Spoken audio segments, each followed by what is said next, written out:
धारगळ इथं सरपंच आणि सरकारी कर्मचारी यांच्यासह जमिनीचा पंचनामा करण्यासाठी गेलेल्या ॲडव्होकेट सदानंद वांगणकर यांच्यावर 7 जणांच्या जमावानं हल्ला करून त्यांना जखमी केलं होतं। या सर्व हल्लेखोरांना तातडीनं अटक करण्याची मागणी गोवा आणि महाराष्ट्र बार काउन्सिलचे माजी अध्यक्ष संग्राम देसाई यांच्यासह सुमारे 20 वकिलांनी पेडणे पोलिसांकडे केली आहे। या मागणीनंतर पेडणे पोलिसांनी 9 जणांना अटक केली आहे। शुक्रवार 6 मार्चला धारगळ पंचायत आणि पेडणे गट विकास कार्यालयामार्फत धारगळ इथं बेकायदेशीर बांधकामांचा पंचनामा करण्यात येणार होता। त्यावेळी तक्रारदार निलेश पटेकर किंवा ज्यांच्यावर तक्रार केली होती ते स्टीफन फर्नांडिस देखील उपस्थित नव्हते, परंतु निलेश पटेकर यांनी ॲडव्होकेट वांगणकर यांना ऑथॉरिटी दिली होती, त्यामुळे ते पटेकर यांच्या वतीनं उपस्थित होते।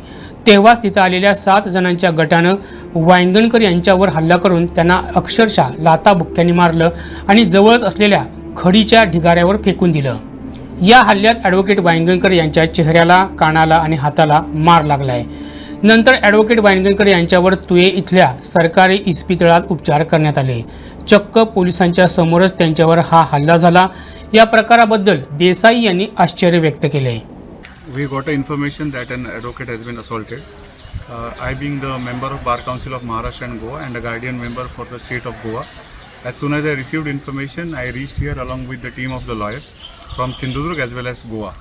Firstly, we met the Mr. PI, and after discussing with him, we found that he is taking proper action. But there were certain important issues which we needed to highlight. See, the thing is that he has not gone there only as a lawyer, but he had gone there with a team of government officers, and therefore whatever act has taken place, it is obstructing justice, and therefore we had requested the investigating officer to add the concerned sections which are serious one. It's a serious offence, old section 353 of Indian Penal Code. So therefore we have requested the PI to take proper action, and he has promised. Now the second part is all the lawyers are showing solidarity towards Mr. Wangankar. The reason is that nowadays there are so many incidents where the lawyers have been attacked by the opposite parties, and which is condemn such attacks, and in future if such attacks are taken place, then we will deal with them very seriously.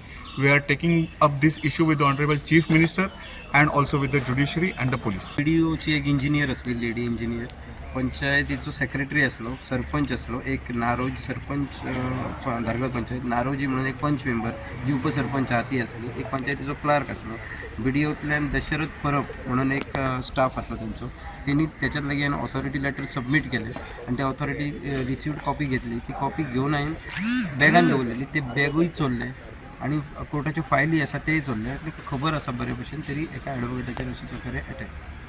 गोव्यासह महाराष्ट्रातील अशाच महत्त्वपूर्ण घडामोडी जाणून घेण्यासाठी आमच्या prudent Marathi YouTube चॅनलला subscribe करा।